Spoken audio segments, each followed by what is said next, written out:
Galera, então continuando aí, ó. Esse aqui é o segundo tipo de célula que a gente vai estudar, que são as células eucariontes, né? Bem diferente desse primeiro tipo de célula aqui, que é o do vídeo anterior, né? Que vocês já devem ter visto para poder entender esse aqui. Então vamos lá, essa célula eucarionte, a estrutura já é bem mais complexa, já é uma estrutura mais recente, vamos dizer assim. Aquelas procariontes foram os primeiros tipos celulares.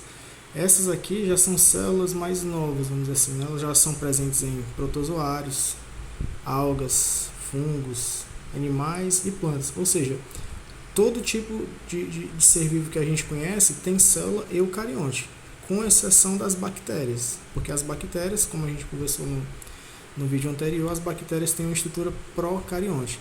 Então essa estrutura mais complexa, ela é mais diversificada, né? E a gente vai entender por que ela existe em tantos grupos de seres vivos, ó.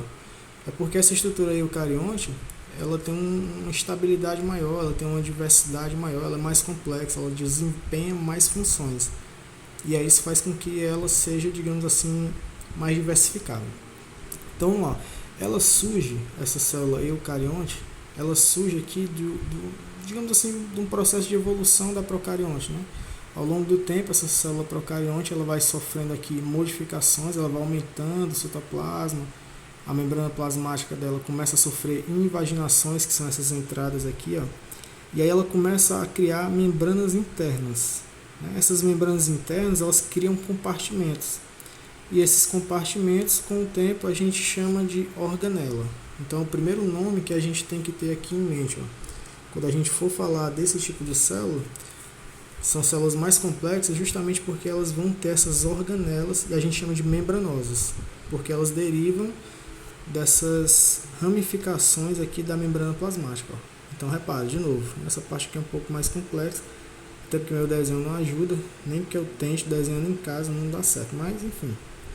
Então essa célula procarionte, repara que essa membranazinha aqui, ó, membrana plasmática, ela está em vermelho, né?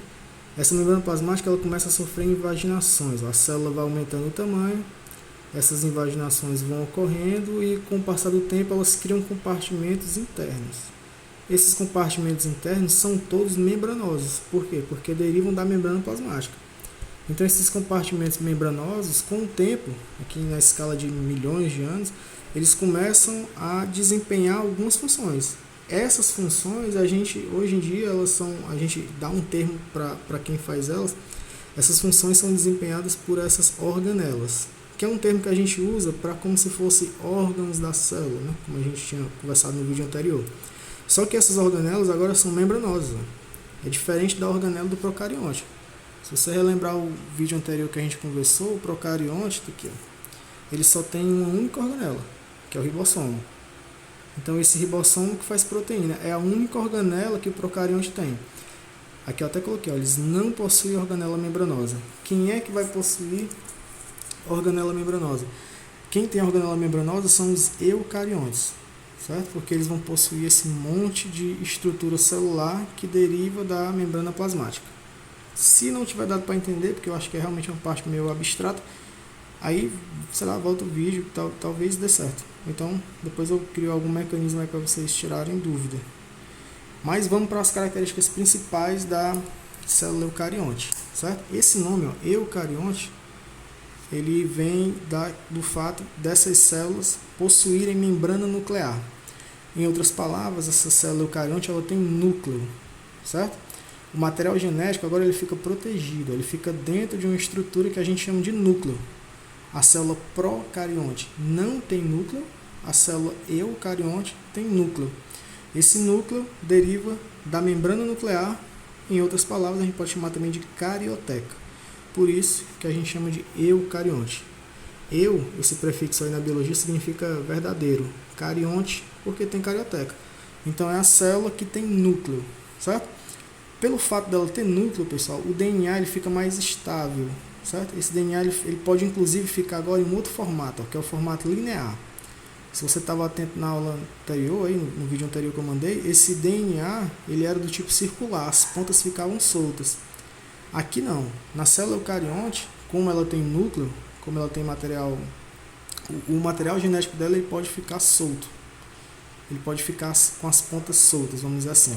Inclusive aumentar a quantidade. Ó. Aqui nós temos, por exemplo, 3 DNAs. Se a gente for olhar na procarionte, aquela célula anterior, ela só tem um cromossomo. Aqui, né, pode variar a quantidade. Nós, por exemplo, seres humanos, temos 46. Mas enfim, ó, além da membrana nuclear, a segunda característica importante, o DNA é do tipo linear. Esse DNA linear ele vai desempenhar uma estrutura, digamos assim, mais estável. E continua tendo ribossomo. Além das organelas membranosas, vocês reparam aqui que o desenho é cheio de estrutura. Essa estrutura aqui, se você for olhar em algum visual, os caras vão detalhar estrutura por estrutura. Eu não vou detalhar agora porque vai ser o próximo conteúdo da gente. A gente vai estudar cada uma dessas organelas. Quem são essas organelas? Até coloquei aqui embaixo. Ó. Essas organelas membranosas tem vários tipos. Tem mitocôndria, cloroplasto, lisossomo, complexo de Golgi, retículo endoplasmático, peroxissomos. Então, como são muitas, né, fica meio confuso de ver tudo agora. Mas não se preocupe com isso aqui não, porque a gente vai ver depois. Por enquanto, tem que pegar bastante é isso aqui, ó, a diferença do procarionte para o eucarionte. No eucarionte tem membrana nuclear, ou seja, tem núcleo, por isso que o DNA ele fica solto, ele fica solto não, dá para não confundir, né? Ele fica, digamos assim, com as pontas livres, né? Ele fica dentro do núcleo, ó, certo? Aí a gente diz que é uma estrutura linear, o DNA linear, e não é mais só um, ele pode ter vários. E o ribossomo aqui, no nosso caso, esse ribossomo ele sofre uma pequena modificaçãozinha. Agora ele é um ribossomo grande, né? Vamos dizer assim, um ribossomo maior. Até coloco aqui na observação, ó, que esse ribossomo ele é do tamanho 80. Acrescenta aí na anotação de vocês que o ribossomo da célula procarionte é do tamanho 70. Ó. Lá nos procariontes, nas bactérias, o tamanho é 70. Nos eucariontes, o tamanho do DNA é 80. Esse S é a subunidade em que a gente usa para medir, não é segundo não, cuidado para não confundir. 80S é um ribossomo grande, 70S é um ribossomozinho pequeno, certo? Ribossomo de eucarionte, que é essa organela mais complexa, é um ribossomo maior, né? Ele tem algumas diferenças e é aí que a gente consegue diferenciar esses tipos de célula. Então, para resumir, ó, observação 1, eucarionte possui núcleo, né, justamente porque ele tem a membrana nuclear, que é a carioteca, e protege o material genético. Esse material genético agora é do tipo linear, o DNA fica do tipo linear. O ribossomo não é mais aquele pequenininho, tamanho 70, né? O tamanho do ribossomo aqui do eucarionte é 80. E essas organelas membranosas derivam, lembra desse esquemazinho aqui com desenho estranho, né? Deriva da invaginação, das ramificações da membrana plasmática. Por isso que todas essas organelas aqui, ó, a gente chama de organela membranosa, certo? O ribossomo não é uma organela membranosa. Então, assim, qual é a organela comum entre procarionte e eucarionte? Ribossomo.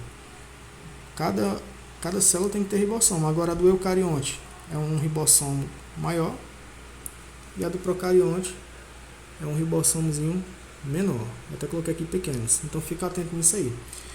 O que vocês têm que fazer, cara, é tentar entender as características básicas de cada um e conseguir diferenciar. As diferenças estão justamente nisso aqui que eu grifei, ó.